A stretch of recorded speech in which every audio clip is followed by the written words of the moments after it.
فإذا انسلخ الأشهر الحرم فاقتلوا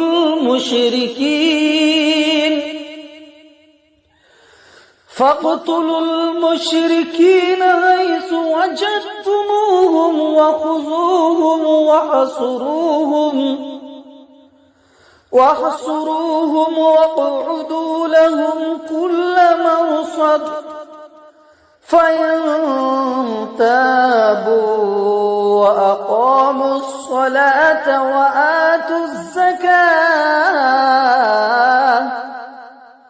وآتوا الزكاة فخلوا سبيلهم إن الله غفور رحيم।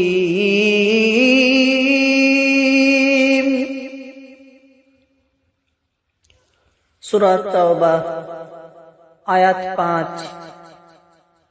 অতঃপর সম্মানিত মাসসমূহ অতিবাহিত হলে মুশরিকদেরকে যারা তোমাদের চুক্তি ভঙ্গ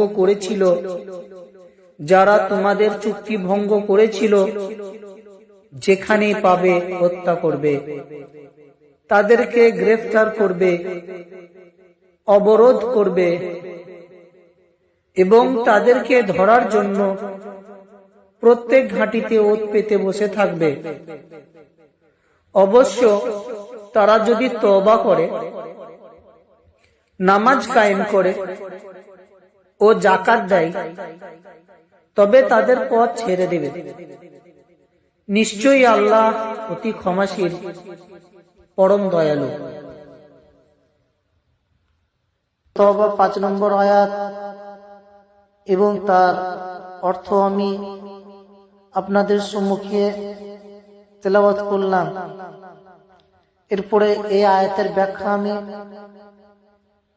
স্পষ্টভাবে দিব যাতে মুশরিকদের সমস্ত সন্দেহ কেটে যায়।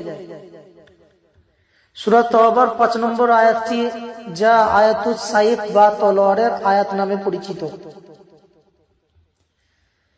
প্রায় ভুল প্রেক্ষাপটে ব্যাখ্যা করা হয়।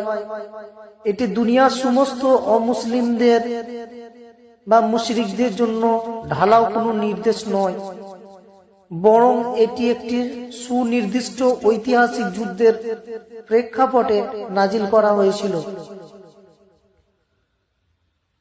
বা নাজিল হয়েছে। ঐতিহাসিক প্রেক্ষাপট মক্কা বিজয়ের পর মক্কার মুশরিকদের সাথে মুসলিমদের একটি চুক্তি হয়েছিল। যখন হযরত মুহাম্মদ মুস্তাফা সাল্লাল্লাহু আলাইহি সাল্লাম মক্কা বিজয় করেছিলেন, সেই মক্কা বিজয়ের পর মক্কার মুশরিকদের সাথে মুসলিমদের একটি চুক্তি হয়েছিল, কিন্তু মুশরিকরা বারবার সেই চুক্তি ভঙ্গ করছিল এবং মুসলিমদের উপর গোপনে আক্রমণ করার পরিকল্পনাও করছিল। মুশরিকরা সেই চুক্তিটা বারবার ভঙ্গ করছিল। মুশরিকরা, অমুসলিমরা, মুশরিক বলতে অমুসলিমদেরকে বোঝানো হয়েছে, তারা বারবার করে চুক্তিটাকে ভঙ্গ করছিল এবং মুসলিমদের উপরে, মুসলমানদের উপরে গোপনে আক্রমণ করার পরিকল্পনা করছিল। এই আয়াতটি যেটা নাজিল হয়েছে, এই আয়াতটি সেসব চুক্তি ভঙ্গকারী এবং আক্রমণকারী অমুসলিম বা মুশরিকদের উদ্দেশ্যে নাজিল হয়েছিল, যারা এই সন্ধিটাকে লঙ্ঘন করেছিল। দেখুন, এই আয়াতটি কি সবার জন্য? না না না, একদম মোটেই না। এই নির্দেশটি সবার জন্য ছিল না। এর প্রমাণটা পাওয়া যায় এই সূরাতে 4 নম্বর এবং 7 নম্বর আয়াতে। দেখুন 4 নম্বর আয়াতে কি বলেছে, যারা মুসলিমদের সাথে কৃত চুক্তি ভঙ্গ করেনি এবং মুসলিমদের বিরুদ্ধে অন্য কাউকে সাহায্য করেনি, তাদের সাথে চুক্তি পূর্ণ করার নির্দেশ দেওয়া হয়েছে। সূরা তাওবা আয়াত 4। সূরা তাওবাতে আবার দেখুন বলছে, যদি কোনো মুশরিক নিরাপত্তা চায় তবে তাকে নিরাপত্তা দেওয়া এবং আল্লাহর বাণী শোনানোর নির্দেশ দেওয়া হয়েছে। সুতরাং যদি কোনো মুশরিক নিরাপত্তা চায় তবে তাকে নিরাপত্তা দেওয়া এবং আল্লাহর বাণী শোনানোর নির্দেশ দেওয়া হয়েছে। এখানে দেখুন দুটো আয়াত, একটা 4 নম্বর আর একটা সূরা তওবা 6 নম্বর আয়াত আমি পরিবেশন করলাম আপনাদের সম্মুখে। এরপর আয়াতের মূল পয়েন্টগুলো আমরা এরপর আলোচনা করব। মূল পয়েন্ট কি বলতে চাচ্ছে আয়াতটিতে? মূলত যুদ্ধের ময়দানে কঠোরতার কথা বলা হয়েছে, কিন্তু সেখানেও 3টি বিশেষ শর্ত ছিল। 1 নম্বর যে শর্ত ছিল নিরাপদ সময় বা নির্দিষ্ট সময়। আল্লাহ সরাসরি আক্রমণ করার নির্দেশ দেননি যে ডাইরেক্ট আক্রমণ করো। আল্লাহ সরাসরি আক্রমণ করার নির্দেশ দেননি, বরং 4 মাস সময় দিয়েছিলেন যেন তারা চিন্তা করার বা এলাকা ছাড়ার সুযোগ পায়। এটা একটা পয়েন্ট। পয়েন্ট নম্বর 2, আত্মরক্ষার অধিকার। কি বললাম? আত্মরক্ষার অধিকার। এটি ছিল একটি ঘোষিত যুদ্ধ।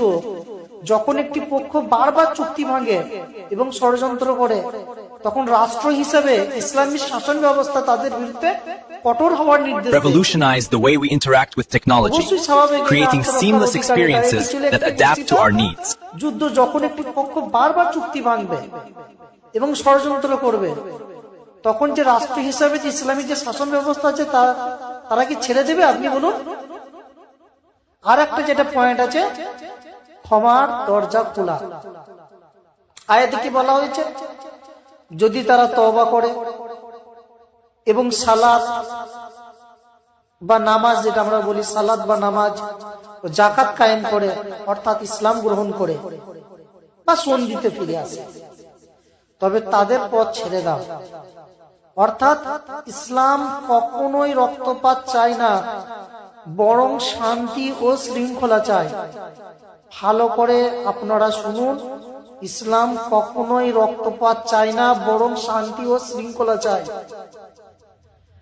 আমাদের আধুনিক ভুল ধারণা বরং বাস্তবতা কেমন দেখুন। অনেক মনে করেন যে এই আয়াত দিয়ে আজও অমুসলিমদের হত্যা করার কথা বলা হয়েছে। এটি সম্পূর্ণ ভুল ধারণা। ভালো করে শুনুন। অনেকে মনে করেন এই আয়াত দিয়ে আজও অমুসলিমদের হত্যা করার কথা বলা হয়েছে।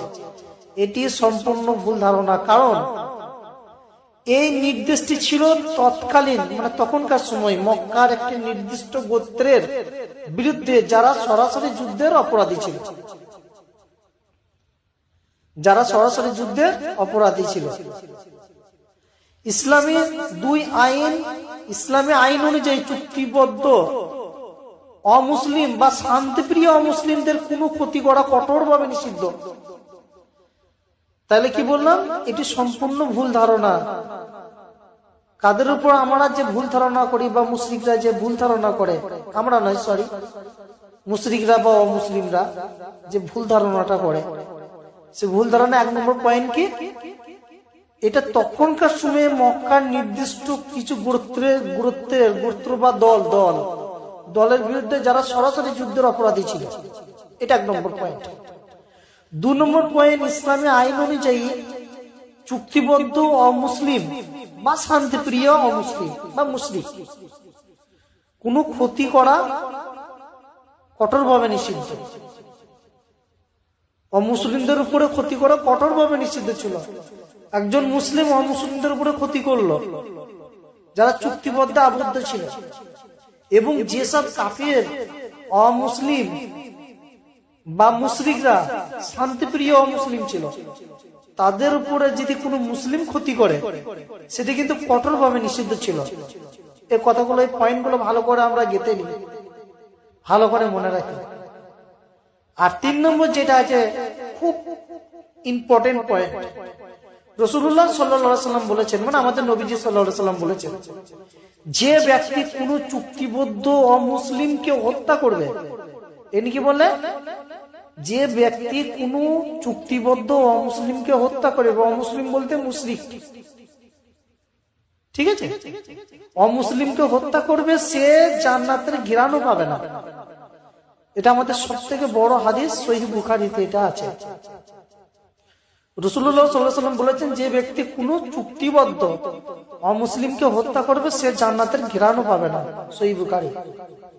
এখানে সারসংক্ষেপ কথা আমি বলে দিচ্ছি, সূরা তওবার যে 5 নম্বর আয়াতটি কোনো সাধারণ বা চিরস্থায়ী আইন নয়, এটা চিরস্থায়ী আইন নয় যে কাউকে দেখলে আক্রমণ করতে হবে।